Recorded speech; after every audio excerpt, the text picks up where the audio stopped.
Thanks for joining me again. On Monday, I was down in Annapolis for the end of the 2026 General Assembly session. State managed to close its budget gap, and I want to thank the work done by our Maryland delegation on behalf of our residents. One of the many highlights of this year's session is the utility reform bill. It's expected to save an average resident about $150 a year. The state did this by pulling $282 million from a green energy fund and $100 million from other energy programs. So these things did have a cost. The budget also cut $127 million from planned growth in developmental disability services. This is a cost shift that's going to place a greater burden on the Department of Health and Human Services and its community partners. I'm very concerned about the nonprofits' ability to absorb the cuts and maintain staffing levels. Their wages are already not very high, and the amount of money they get in terms of support helps them maintain wages, including the county's contribution, that are higher than what you get if you were in McDonald's. The harder it is to pay people what they need to be paid, the harder it's going to be to attract talent here. I want to thank our Montgomery County delegation for its continued work to advance projects that improve our schools, hospitals, nonprofits, and communities. Lawmakers have allocated $172 million to fund more than 130 projects across the county, including around $54 million for 11 schools. There's also $15 million earmarked for the Nancy K. Kopp Public Schools Facilities Priority Fund to give our county schools more flexibility in addressing needs. This was actually a big deal for the county and for the other counties around the state, since most of our money had been targeted on expansion, and the use of money for repairs was not the primary use of this fund. So getting this fund able to be using it for repairs is actually a big deal for us now, since we're not focused on expansion. A little more than $118 million will be spent on capital projects, including water quality improvements, work on Montgomery College campus in Germantown, and redevelopment in White Oak. Other projects improve our quality of life by improving bike trails, theaters, libraries, and parks. They help seniors and children and adults and animals, and help upgrade gathering places that are important across the community. This year's capital funding is $37 million higher than last year's allocation. As usual, our delegation delivered really well for us. Our delegation has done a good job in bringing things back to the county, even in hard times. They've helped secure funding and supported legislation that benefits immigrant communities, prevents evictions, protects the environment, and expands economic development.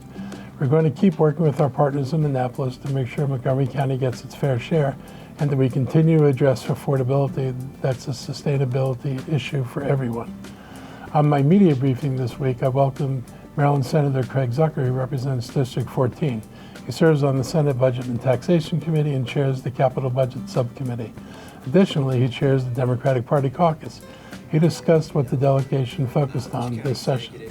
We really focused on three things this legislative session. One was lowering costs, two was growing the economy, and third was protecting Marylanders and Montgomery County residents against a reckless Trump administration. But for the purpose of this call, I really wanted to focus on the growing the economy piece.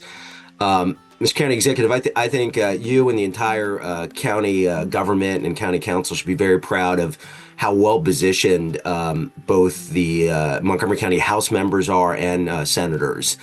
We really took a one Montgomery County approach where we were all in this together and making sure that we were looking at every part of Montgomery County and where we can invest it.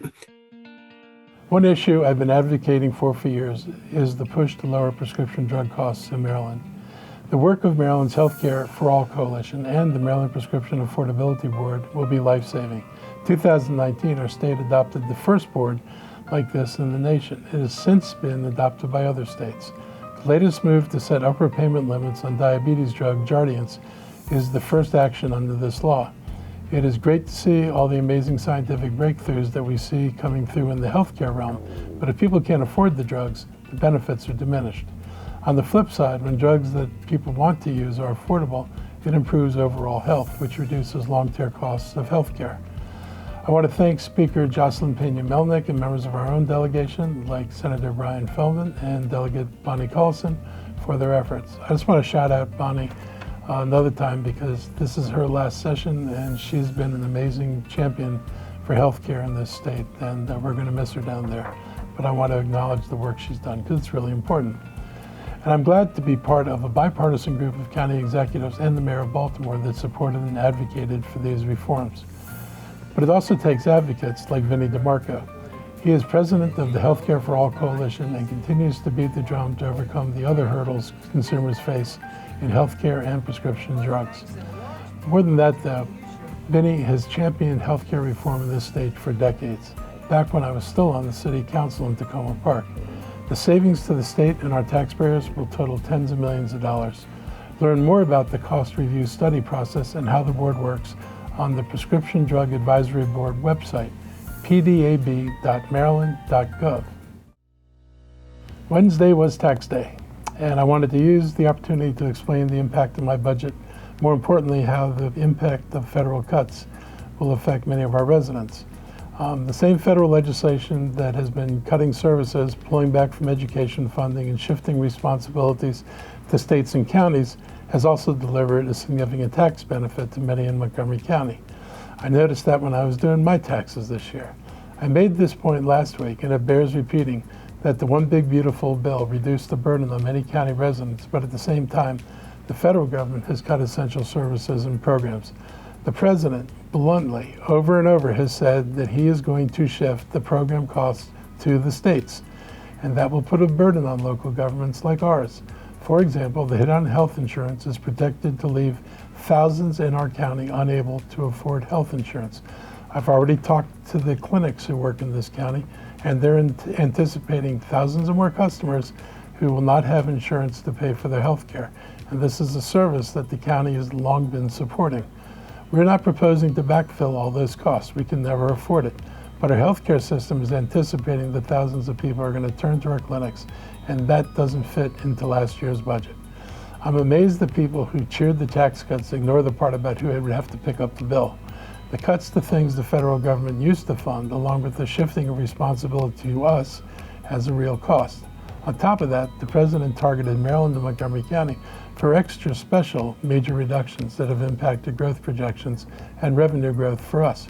Revenues are still increasing, but at a far lower rate than they were pre-Trump. Federal shrinkage not only decreased the federal employment, but also affected the private sector. Look at the life sciences sector. The president's attacking the research that Robert Kennedy Jr. doesn't like. The state, as we all know, has been hit hard, and it has endured reductions in some of what it does and shifted costs to the counties as well. Between this year and last, $30 million has been shifted from the state to the county for pension payments that before this we weren't paying. It is unrealistic not to expect that it's going to have a budget impact, and I don't think it's smart to simply shrug it off and ignore it. We expect more homelessness, more hunger, more uninsured residents, less supportive education, and economic development. These are issues that have to be dealt with. We all know that the president wants to see us walk away from these programs.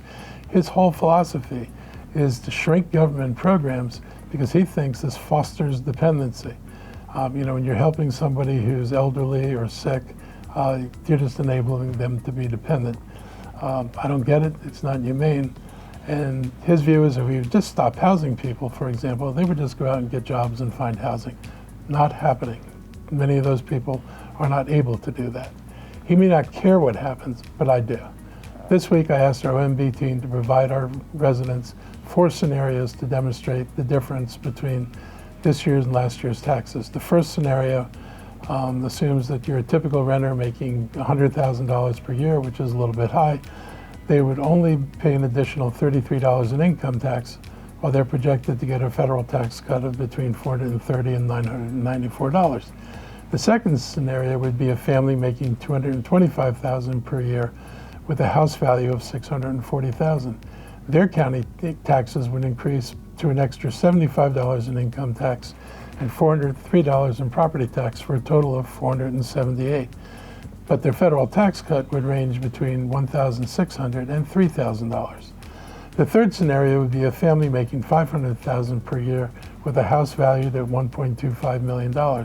They would pay $167 more in income taxes and $768 more in property tax for a total of $954.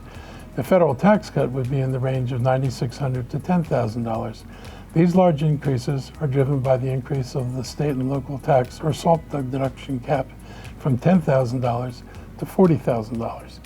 And the final scenario is retirees. If a retiree has an income of about $100,000 per year and lives in a house valued at $800,000, they would pay us an extra $33 in income tax and an additional $504 in property tax. However, the federal tax cuts are projected to be between $720 and $1,320.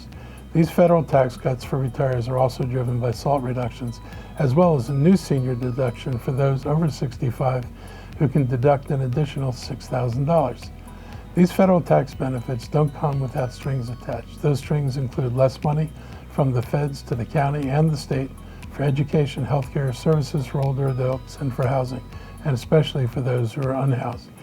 I'm committed to maintaining these services because the demands for them is only going to increase. It's not going to go away. I hope the County Council will support this approach because there aren't magic solutions here. And if they don't make the necessary revenue changes this year, our financial stability will only worsen next year. The state is already talking about an even larger deficit, probably around $4 billion, which means there are likely going to be more cuts flowing our direction, unless they're willing to consider adding revenues. Have a look at my revenue adding ideas at montgomerycountymd.gov/budget. I think it's important that we figure out how to avoid going into a downward spiral. I was greatly relieved to see that the police were able to make an arrest in the vandalism and related arson at Bradley Hills Elementary School last weekend. Both incidents are deeply concerning. These incidents have unsettled the community, causing fear and anxiety for families with kids who attend the school and staff members who work there, and neighbors. I appreciate the way our police and fire and rescue departments collaborated to address this threat. They were able to find the evidence and identify the suspect quickly. In case all of you are wondering, in a situation like this, the police department investigates the criminal behavior of the threat and the graffiti, and the fire department investigates the fire, and together they cooperated to solve this case. We don't know what motivated these terrible actions, but we all need to take them seriously. When safety concerns arise about the threats of mass violence, the first call should be to the police through 911 or MCPD's non-emergency number 301-279-8000. I want the community to know that Montgomery County Police in the 2nd District will continue to increase patrols in and around the Bradley Hills campus. Thank you to everyone for your continued vigilance and collaborative work. We have something exciting to share about the website. Next week, you will see the unveiling of a new website. This is the way most of you get information about Montgomery County. Our website, montgomerycountymd.gov, is getting a new look. Beginning Monday, April 20th, our goal is to make it easier for you to learn about county services, to get your questions answered, and learn about news directly from the county. It also gives us a chance to clear out outdated information and make our website easier for everyone to use, whether you access it through your phone, through a tablet, or through your computer. You'll notice a cleaner look across all departments and a more user-friendly way to access content. I'm excited about the change and hope the residents are too. Finally, I want to highlight 2 events coming up this month that should draw a lot of interest. A lot of people are excited about the very first Taste of Burtonsville Day. It's happening from 11 a.m. to 2 p.m. on Saturday the 25th at the Marilyn J. Praisner Community Recreation Center on Old Columbia Pike. It's an opportunity to celebrate local restaurants, hear live music, and come together for family fun, with kids under the age of 12 allowed in for free. East County has seen tremendous commercial growth over the last few years after many years of economic development projects being totally stuck there. Now that we've seen many companies open, it's time to celebrate and enjoy what they bring to the table. You can visit the Greater Silver Spring Chamber of Commerce website if you're interested in volunteering for the event or learning more. Also on Saturday, April 25th, I'd like to invite you to participate in the Green Fest 2026. It's been more than 10 years since the first community gathering in Silver Spring to encourage more people to focus on their environmental impact. This year's celebration will be from 11 a.m. to 4 p.m. at Blackhawk Center for the Arts in Germantown. It's an opportunity to learn and take action together as one of my favorite events of the year. I like how it connects people with valuable resources, including volunteer opportunities, sustainability programs, and rebates and incentives for home electrification. Real change starts with knowledge, and the events like this help to educate, inspire, and empower our community. We have ambitious climate goals, but we're making progress year by year in reducing carbon emissions. The only way we reach 100% reduction by 2035, though, is if everyone participates. The government cannot do this alone, and frankly, we can't mandate that you do. So visit Greenfest and learn how to make your home, office, or neighborhood more sustainable. The heat sticks around this weekend, so I hope you're prepared when you're out enjoying the weather. That's a wrap for today. I'll be back again next week. Take care of yourselves and be safe.